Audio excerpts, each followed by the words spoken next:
Bien-aimés frères en Christ, c'est votre humble serviteur, le pasteur Joshua Exaucé Amani. Nous continuons cette série d'enseignements sur les Melchisédek, le dernier messager, ou le messager de l'âge de la pierre de fête. La pierre de fête qui est le messager de l'âge de la pierre de fête. Parce que nous sommes dans l'âge de l'épouse. Pierre de fête dans l'âge de l'épouse. Parole dans l'âge de l'épouse. La dernière épouse. La dernière manifestation de Dieu sur la terre. La dernière démonstration de la puissance de Dieu sur la terre. Alors j'ai commencé déjà, je vais parler une partie de cet enseignement. Et nous voici dans la continuité de cette série d'enseignements que nous avons abordé. Nous avons vu que dans les eaux de Jourdain de 1963, là c'est pour les aigles, Élie a été identifié parce que la voix s'est fait entendre depuis les ciels pour dire que, comme j'ai envoyé Jean-Baptiste pour préparer ma première venue, je t'envoie William Branham avec ce message pour préparer la seconde venue. Donc, par contre, le Melchisédek, le fils placé dans la nuée, a été aussi correctement identifié dans la venue de la nuée en 1963. Le 28 février, quand la nuée est descendue, et que le septième messager William Branham est appelé à entrer là-dedans, et là-dedans, il y avait le Melchisédek. C'était la nuée des 7 messagers. C'était la nuée de Elohim. C'était la venue du Fils de l'homme. C'était la seconde venue du Fils de l'homme. Et comme il parlait encore, une nuée lumineuse les couvrait. Et voici une voix fit entendre de la nuée ces paroles. Celui-ci est mon fils bien-aimé en qui j'ai mis toute mon affection. Écoutez-les. Cette nuée a été confirmée en 63. Jean-Baptiste, la voix se fit entendre, a été confirmée en 1963. 33, pardon.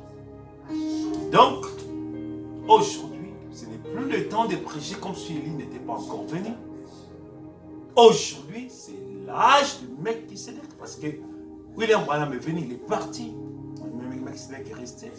C'est le Saint-Esprit pour préparer l'épouse, pour transformer l'épouse, pour tailler l'épouse, pour purifier l'épouse, pour épurer l'épouse.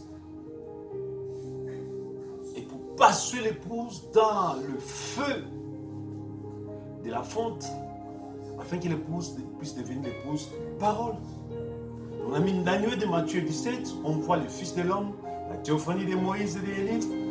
Et, car tout ceci était l'ombre de la nuée à 107 Arizona, en 1903. Parce que dès que frère Branham est entré là-dedans, dans la nuée, la manne a cessé le lendemain. C'est le Melchisédek lui-même qui se révèle, qui prend les choses en main, qui vient accomplir son ministère, parce que c'est le ministère du Melchisédek lui-même. C'est le ministère de la pierre de fête lui-même. C'est la pierre de fête qui prend le contrôle. Pour vaincre Goliath, il a fallu David. Pour vaincre la marque de la bête, il faut Melchisédek lui-même. Donc à chaque ennemi, la taille de l'ennemi, c'est aussi la taille de la personne qui doit le vaincre. Pour tailler Goliath, il a fallu David. Personne en Israël ne pouvait faire face à Goliath. C'est quand le loin qui était David s'est tenu debout, il a mis Goliath par terre. Il a fallu Moïse pour faire sortir les enfants d'Israël de l'Égypte. Personne d'autre ne pouvait le faire.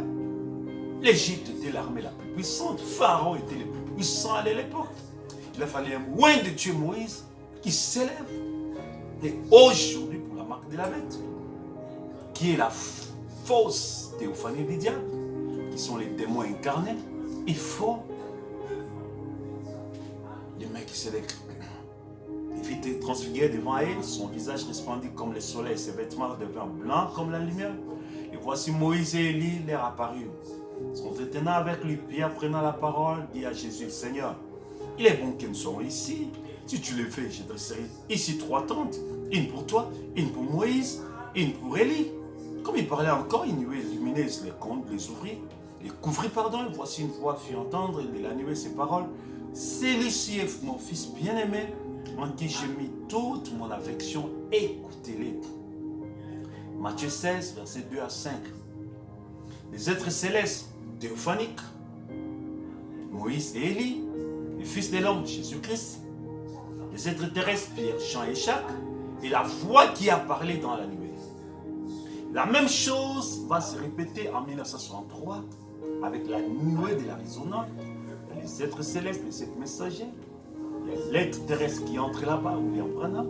Et il y a la voix qui sort, qui est la voix de cet tonnerre, qui sort de l'intérieur de la nuée. Et les êtres célestes, les 7 anges, les ministres des fils de l'homme, William Branham, l'épouse était là-dedans, et la voix venait du caillou blanc. Les rocs, là où rien n'a été écrit, les rocs blancs, la voix de cet tonnerre. Les théophanies de l'épouse qui sont les Melchisédek. Qui est ce Melchisédek aujourd'hui? Qui est ce Melchisédek dans ma vie? Qui est ce Melchisédek dans ta vie? Voilà la question aujourd'hui. Qui est ce Melchisédek pour toi? C'est la foi de l'enlèvement. À chacun a sa réponse, ça veut dire chacun reçoit les rocs blancs sur lesquels est écrit un nom nouveau. La révélation de Jésus-Christ pour ta vie. Et c'est là qui suscite la foi de l'enlèvement. C'est ça la matière de l'épouse, la matière de Melchisédek, la matière de la pierre des fêtes, la matière théophanique. Aujourd'hui, c'est la pierre que nous tous, l'épouse de Christ, nous avons reçue. Donc aujourd'hui, l'Église est composée de 2 catégories de gens. Les jumeaux, les croyants du message, les temps de la fête, qui sont les branhamistes. Moi, je ne suis pas un branhamiste, je suis chrétien, croyant du message. Car c'est un message biblique. C'est la confirmation même de la Bible. Les croyants du message du temps de la fin, qui ne savent pas encore quelle position se tenir. Qu'est faire pour être un bon croyant. Des fois, ils tombent dans l'idolâtrie. D'autres commencent même à adorer Branham. D'autres commencent même à perpétuer Branham. Maintenant, Branham a terminé son ministère. Il est parti. Et il y a les fils du trône, c'est qui croient les messages, qui prennent les livres, qui les mangent, ils deviennent les livres. Ce sont ceux-là qui font l'épouse, qui doivent être enlevés. Et aller à la rencontre des noces de l'agneau avec Jésus-Christ.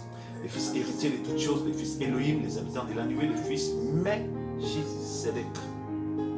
Donc les fils du trône sont ceux qui s'affermissent dans la position, c'est-à-dire dans la parole de Dieu. Ils croient la parole de Dieu, ils mettent la parole de Dieu en pratique. Ils font de cette parole leur vie. Ils deviennent la parole. Ce sont ceux-là qui seront enlevés dans l'épouse. Qui formeront l'épouse du temps de la fête. Qui seront l'épouse pierre de fête. Qui seront la dernière épouse, qui est la dernière manifestation de Dieu pour l'enlèvement. Bref, 50 ans aujourd'hui plus tard. Mais parce que les gens n'arrivent pas à avoir la vision exacte, la question du jour. Parce que pour avoir la réponse des jours, il faut avoir la question des jours. On veut perpétuer la question de 1963 jusqu'à 1962. Qui est Élie? Est-ce qu'Élie est déjà venu? Est-ce que tout a été restauré? La parole a été restaurée. La restauration de la parole pour reproduire la Pentecôte, ça s'est déjà fait. Donc on n'est plus dans ces temps-là. On n'est plus dans ces temps-là. Aujourd'hui, c'est un temps nouveau. C'est le temps où la parole qui a été donnée, de 63 à 65, qui est le message du Melchisédek. Qui est ce Melchisédek dans ta vie? Parce qu'il faut les Melchisédek pour être enlevé. Il faut recevoir les Melchisédek pour être enlevé. Sans ces Melchisédek, tu ne seras pas enlevé. Et les Melchisédek, c'est la personne même du Saint-Esprit. Donc il faut la personne du Saint-Esprit pour être enlevé. Sans cela, tu ne pourras pas être enlevé. Sans cela, tu ne pourras pas être enlevé. C'est le temps de prendre ces messages, de faire ces messages ton message à toi. Tu es prêt, il donne à son messager, ce messager te donne. Mais tu fais de toi, ces messages, c'est pour toi, ça t'appartient. Au lieu de voir que non, c'est les messages de Branham. Non, non, non, non. C'est les messages que Dieu t'a envoyé. Branham ne fut qu'un messager, un transmetteur, il t'a transmis.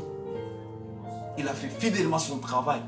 Mais à toi maintenant qui reçois, deviens ces messages, reçois ces messages, fais de ces messages ta part, ton héritage.